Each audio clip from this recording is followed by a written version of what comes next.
esta no la conocía. Yo les digo si Alejandro, esta es una corta del diario. Alejandro Rodríguez, vicepresidente ejecutivo de la Coravit, saluda el ingreso de los trabajadores de la construcción a las labores de administración y dirección de esta institución habitacional.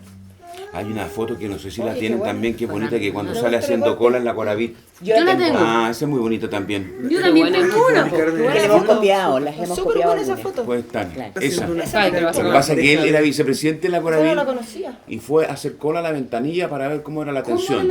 Cómo estaban dando la atención. Entonces hay una foto en que él está haciendo cola ahí con su chaquetón azul. Yo la tengo. O sea, era como un teatro, así como era para saber Para evaluar cómo estaba funcionando el servicio que él dirigía, digamos.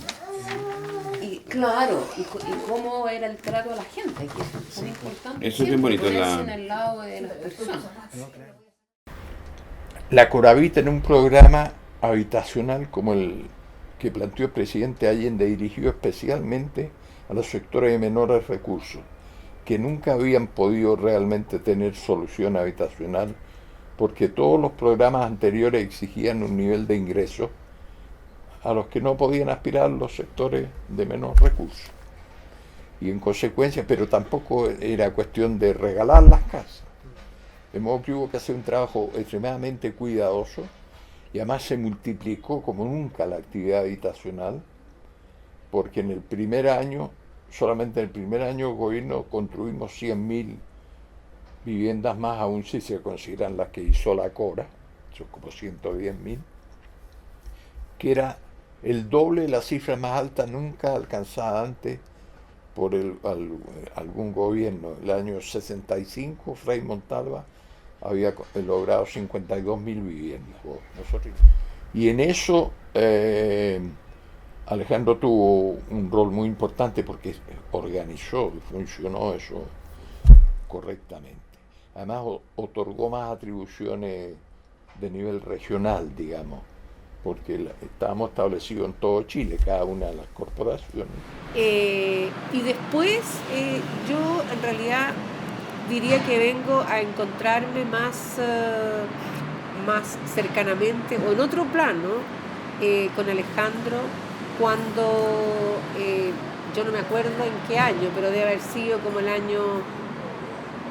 entre el año 72 y 73, que empiezo a trabajar en la oficina de la Gabriela González con Pedro Tagle, en la cual, ¿no es cierto?, Alejandro también participaba, y, ¿no es cierto?, él, estando ya viviendo en Santiago, pero igual viajaba a Concepción bastante frecuentemente, entonces yo ahí tenía muchas veces la posibilidad de verlo o en la universidad o en la oficina, ¿no? Y entonces ahí, ¿no es cierto?, muchas veces, o sea, siempre conversábamos, obviamente nos preguntaba cómo estábamos, que cómo estaba la escuela, que cómo seguía, que qué estábamos haciendo, o sea, siempre había él siempre tuvo una preocupación muy grande por cómo la escuela iba evolucionando. Poco, o sea, siempre él iba, y yo diría que iba a Concepción, al principio, claro, iba una vez al mes, pero después ya se distanció bastante, o sea, cada 2 o 3 meses, cosa que luego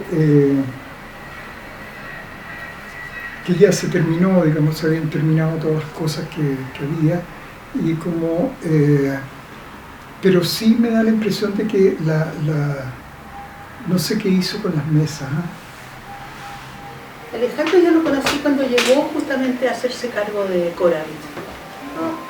Apareció en nuestra vida de modo bastante cercano, porque en esa época vivíamos en el Club de Polo, en un conjunto que construyó la empresa Ábalos y González. Uno de los socios de TAU, del Taller de Arquitectura y Urbanismo, era Gonzalo Mardone, que era un tipo muy bien relacionado, y consiguió que el Club de Polo le vendiera a Ábalos y González un terreno enorme que va desde el club unas 3 o 4 cuadras hacia el sur, digamos. Y entonces Ábalos y González con TAU hicieron ese conjunto que tenía muchas casas de muy buen nivel, del buen nivel que se podía hacer en esa época en que faltaban materiales. No se importaba nada. Y ahí nos quedamos con casa Sergio González, nosotros, y No sé a quién le compró a Alejandro una casa que quedaba una por medio con la nuestra. Pero yo creo que todo proceso así de cambio importante como el nuestro, revolucionario si tú quieres llamarlo, tiene un grado de voluntarismo. ¿Tú crees que llegas al poder por primera vez que puedes hacer todo? Estás convencido. Bueno, naturalmente no se puede, menos aún con los recursos que tenía el país entonces. En consecuencia, después de reuniones prolongadas en el Ministerio de la Vivienda, acordamos lo que llamamos nuevas líneas de acción, que consistían, por ejemplo, en entregar paquetes de unidades prefabricadas para complementar viviendas deficitarias o viviendas que llamamos progresivas, que construimos una primera etapa en sitio nuevo, digamos, pero para irlas completando después en otras etapas, o fórmulas de préstamos en materiales de construcción. Bueno, y todas estas líneas más diversificadas quedaron como responsabilidad de la Coravit. Y alcanzó Alejandro a desarrollar algunas interesantes, como por ejemplo una creo que se llama La Candelaria, que está en Concepción, en el camino hacia Lota, ¿eh? Que tiene su origen en esas nuevas líneas de acción. En consecuencia, él fue un brillante funcionario público, no habiendo tenido jamás experiencia en la administración pública, al igual que yo, lo que siendo una desventaja es una ventaja porque nunca tiene las manos amarradas como un funcionario público con largas tradiciones, más cauteloso con los pasos, la Contraloría, etc. Nosotros éramos irresponsables en ese sentido, lo que nos ayudó a ser más realizadores. Y Alejandro destacó en eso. Bueno, entonces empezamos a ver, él salía muy temprano, ahí se deshizo TAU en esa época, justamente en la época de la Unidad Popular, porque pasaron muchas cosas. Desde luego, Sergio se fue a trabajar Sergio González, en el edificio de la UNTA. Pedro lo invitó, lo llevó Alejandro a que lo ayudara en Coravit, de una manera bastante extraoficial. De hecho, no cobró sueldo durante todo el tiempo que trabajó ahí. No tenía oficina, trabajaba en una punta del escritorio de Alejandro. Estábamos todos entregados a la causa en ese momento del gobierno popular, y la verdad es que nadie se fijaba ni de hacer colas para comprar cosas, ni de cobrar el sueldo. Lo personal en ese momento había pasado a pérdida. Alejandro tenía derecho a que un vehículo de Coravit lo fuera a buscar y a dejar. Y como había problemas de benzina, Pedro se iba con él.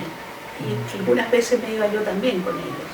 Yo trabajé en la época de la Unidad Popular en el Banco Central, en el Departamento de Arquitectura. Y entonces ahí era, pero básicamente conversaban entre ellos de los problemas de Coravit. Yo iba calladita, sentada atrás. Entonces había toda una red de apoyo, porque el momierío ahí en el Club de Polo era mayoritario. Eran casas de muy buen nivel, con jardines, en fin. Nosotros estábamos en el límite con el polo y había reja. Entonces había una cosa, pero nunca nos ayudamos en lo estrictamente personal, diría yo. En mi casa se juntaban los niños a ver la música libre. Se juntaban en una especie de livingcito chico que habíamos hecho y bailaban con música libre y tomaban once, lo que significaba que había que tener once para todo ese lote de niños.